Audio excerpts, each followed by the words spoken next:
If you are 60 years old and you do not have $1 million portfolio sitting in your accounts, most of the retirement advice you find online is not just unhelpful for your situation. It is actually dangerous. That advice was built for a different person, someone with 6 figures already invested, and following it when your numbers look different can quietly cost you real income for the rest of your life.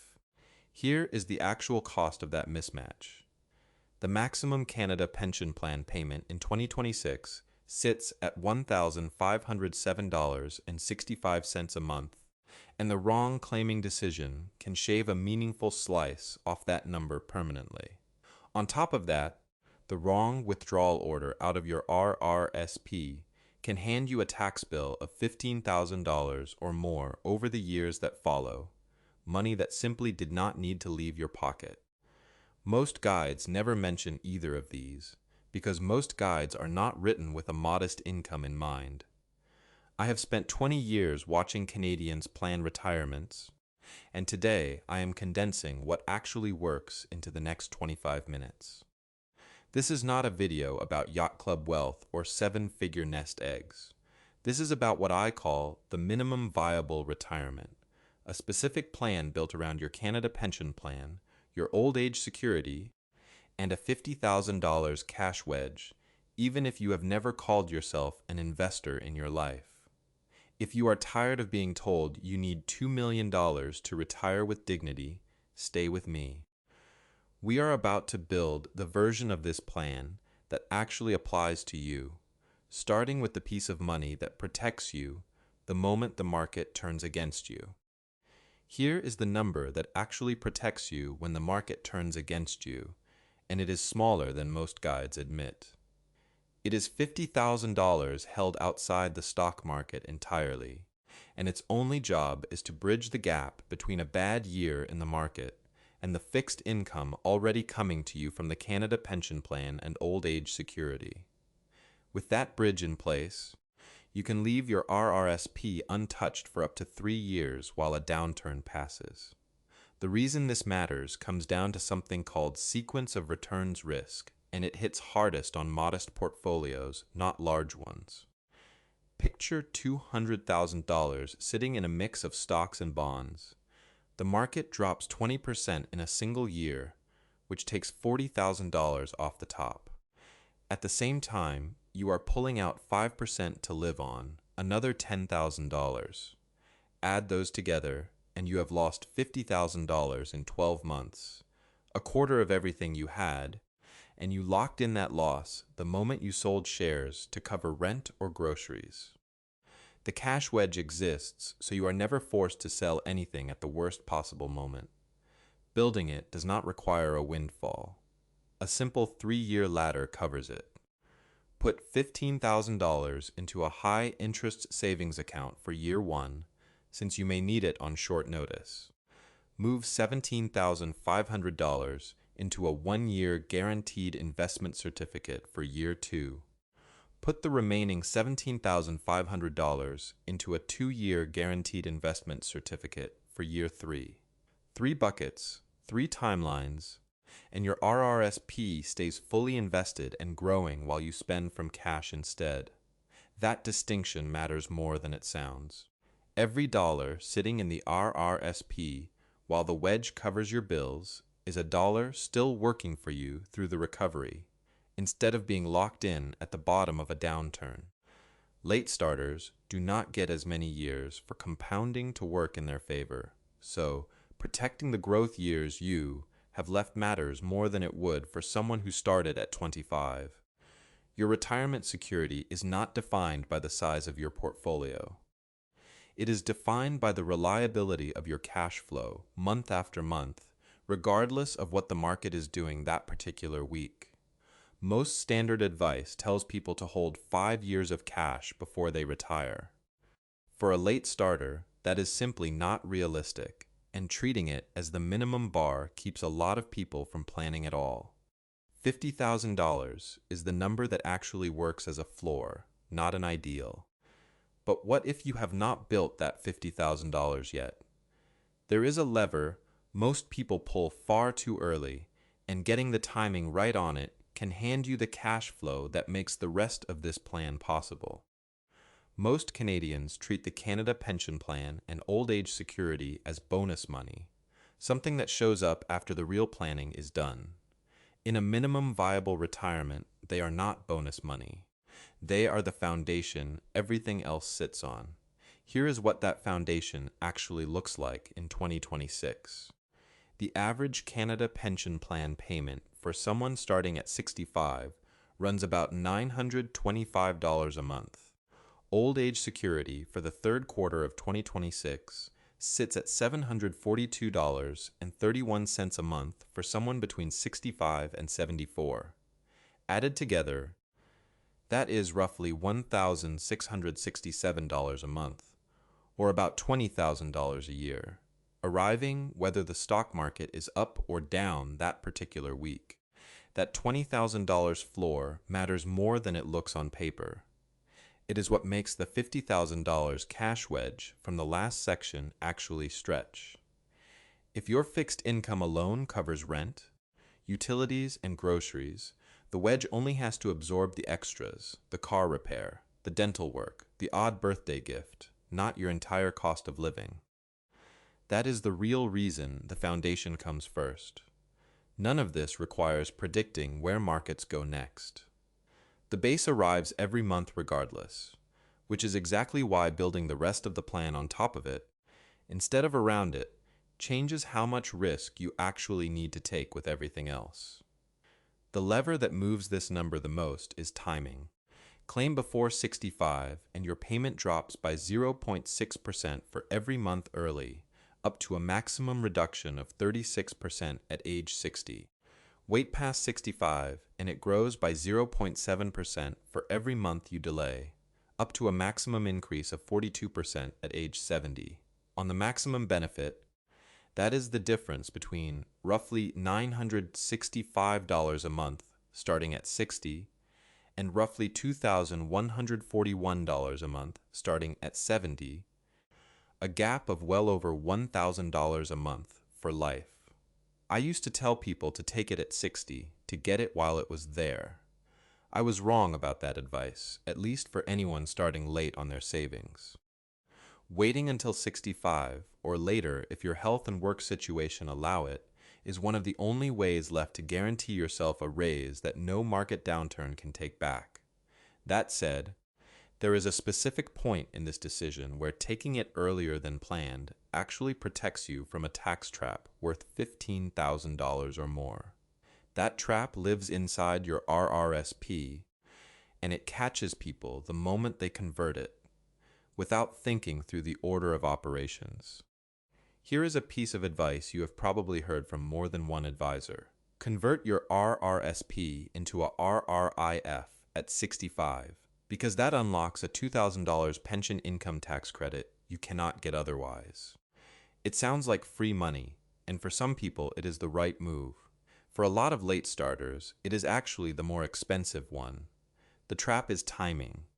If you stop working before your Canada Pension Plan and Old Age Security payments begin, you may have what is called a bridge year, a stretch where your reported income is unusually low. That is the single best moment to pull money out of your RRSP directly, without converting anything, because you can withdraw at a low tax rate that will not be available to you again once your government benefits start layering on top of each other. Picture two versions of the same retirement. In the first, you convert to a RRIF early to grab that tax credit, and RRIF minimum withdrawals are forced on you every year afterward, on top of CPP and OAS once they begin. That stacking pushes your income higher than it needs to be, right into range of the Old Age Security clawback, which starts at $95,323 in net income. In the second version, you use your bridge year to draw down the RRSP directly before CPP and OAS start competing for the same tax bracket. The order matters because tax brackets do not care why the money arrived, only how much showed up on your return that year. Stack too many income sources into the same 12 months, and the government takes a bigger slice than if the same total dollars had arrived on a slower, planned schedule. Spread over 10 years, getting that order right can be worth $15,000 or more in tax you simply never hand over. This works well for what people call the go-go years, the active early stretch of retirement where you are still traveling, renovating, and saying yes to things. But there is one cost almost nobody plans for, the one that shows up later, in the years when going anywhere gets harder. Meet Linda. She is 64, she owns her condo in London, Ontario outright, and she has $150,000 sitting in her TFSA. She is not worried about outliving her money in a normal year. She is worried about one very specific scenario, the sudden need for long-term care, because she watched her own mother end up in a shared ward, and she has told me more than once that she refuses to let that happen to her. That fear has numbers behind it. According to the Financial Consumer Agency of Canada, citing housing survey data, standard senior care in Canada runs $3,075 a month or more, and that figure climbs substantially for higher levels of care depending on the province. For someone living on a fixed government income alone, that is not a manageable monthly bill. It is closer to a second rent payment stacked on top of everything else. That is not a rare situation either. A meaningful share of Canadians will need some form of paid care support at some point after 65, which is exactly why waiting to plan for it until the day it is needed rarely ends well. Here is what Linda actually does about it, and it does not involve a large insurance policy. She keeps her TFSA topped up every year, using the full $7,000 annual room, and she treats that account as her care fund. If the day comes, she can pull $4,000 a month out of it completely tax-free. And because TFSA withdrawals are not counted as income, pulling from it will not push her anywhere near the old age security clawback threshold. Her government benefits stay exactly where they are. At the same time, her care gets funded. None of this requires guessing which type of care she will eventually need, or when. It only requires having a plan for the bill before the day it arrives. So a decision about her health never doubles as a decision about her finances. The only reason Linda has $150,000 in that account at 64 is that she stopped doing something most people her age are still doing without realizing it. She stopped saving out of habit, long after saving out of habit had stopped helping her. After 40 years of being told to save, spending starts to feel like failing, even when you have done everything right. That feeling has a name. It is loss aversion combined with a frugality habit that built up over decades. And it does not turn off automatically the day you retire, even though the entire purpose of the money was always to eventually be spent. If you feel a flash of guilt buying a $100 dinner, even though you have $300,000 sitting in the bank, that is not you being responsible. That is a habit running the show long after it stopped serving you. The habit was useful when you were building the pile. It becomes a problem once the pile is supposed to start supporting you instead. This shows up most often around the small daily purchases, not the big ones. People who spent 3 decades comparing prices at the grocery store do not suddenly stop comparing prices the week they retire, even when the math clearly says they can afford not to. The habit was never really about the money. It was about control during years when income felt less certain. This is not a willpower problem you failed to solve. It is a system problem, and systems get fixed with small structural changes, not with trying harder to feel differently about your own money.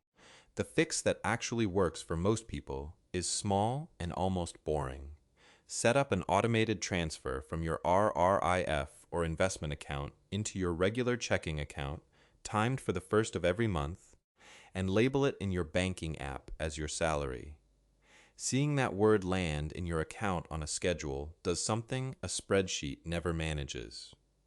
It gives your brain permission to treat the money as income again, instead of as savings you are not supposed to touch. I have sat across from couples with $2 million in accounts who still argue over the price of organic eggs. The money was never the problem. The missing permission slip was. Once you see that clearly, the next question becomes practical. What do you actually do with this plan in the next 90 days? You do not need a financial degree to start this plan this week. You need 3 specific actions, and each one takes less time than most people expect. Step 1 is the inventory. Add up your fixed floor, the Canada Pension Plan, and old age security payments you are actually entitled to. Use $1,507.65 for CPP and $742.31 for OAS as your ceiling numbers for 2026. Then use the more realistic CPP average of about $925 a month, since most people never reach the maximum, while OAS stays close to that $742.31 figure for most residents. Knowing that floor in real numbers, not a vague sense of it, changes how every other decision in this video gets made. Step 2 is the wedge. If you do not have anything close to $50,000 set aside yet, do not wait until you do. Open what you can think of as a retirement launch fund today, even if it starts with $500 a month into a high-interest savings account, paying around 4.5%. The wedge does not need to exist in full before it starts protecting you. It needs to exist at all and then grow. Step 3 is the tax map. Look honestly at what your income will be in 2026 and in 2027. If a gap year is coming, the stretch after you stop working, but before your government benefits begin, plan your RRSP withdrawals for that window now, not after it has already passed you by. Here is everything we covered today, condensed back down. The $50,000 cash wedge that protects you from selling at the worst possible moment. The Canada Pension Plan timing lever that can be worth more than $1,000 a month for the rest of your life.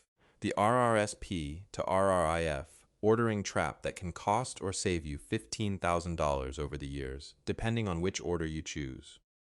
None of these 3 moves require a large portfolio or a financial background. They require sitting down with your own numbers once on purpose, instead of assuming the standard advice built for someone else's balance sheet applies to you. Retirement is not a math problem you solve once and win. It is a life stage you manage, one decision at a time, and you have more options available to you than the brochures aimed at millionaires want you to believe. If this gave you a clearer sense of control over your own plan, stay subscribed. We build these playbooks for real people, not just for the top of the income chart.